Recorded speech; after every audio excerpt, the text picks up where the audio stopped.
Hi, I'm Brian Flanley, Public Information Officer for the Bellingham Fire Department. One of the most common questions we receive is, what should I do when I hear an emergency vehicle approaching? Well, the state law is pretty clear-cut on this. It says you will pull to the right and stop when you hear an emergency vehicle, and you're not allowed to continue until that vehicle has passed you by. What we're finding, though, in reality, things are a little bit different. We try to give you plenty of warning when we're coming up on an intersection. We're showing our lights, we have our sirens, but at the same time, I realize that there are distractions. You have other passengers in the vehicle, there's music, and the occasional odd cell phone to contend with. What happens a lot of times is the first awareness that a person has of an emergency vehicle behind them is this big red thing that they see in their rearview mirror.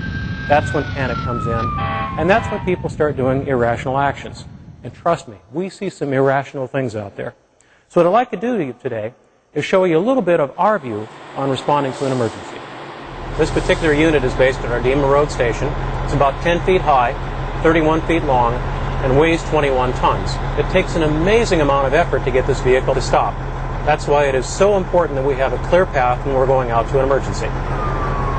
Despite all these devices, what we still ultimately depend on is the cooperation of the people out and around us. State law does say that when an emergency vehicle approaches, you have to pull to the right and stop and wait until the vehicle has passed you. Unfortunately, sometimes that doesn't happen. We have people who will pull to the right, and they're not aware of the need that we have to make a right-hand turn. So what we're showing you right here is what things look like from the cab. We have a vehicle directly in front of us. He's going to be pulling to the right, as he should. And if he continues going at this point, when we make our right-hand turn, then we'd have an accident.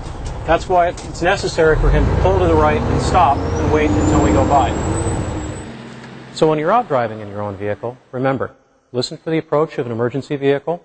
Always keep looking around. Remember the state law. When you hear a vehicle, pull to the right and stop. Wait until we've gone past you. So on behalf of the Bellingham Fire Department, we'd like to thank you for helping us to help your neighbors.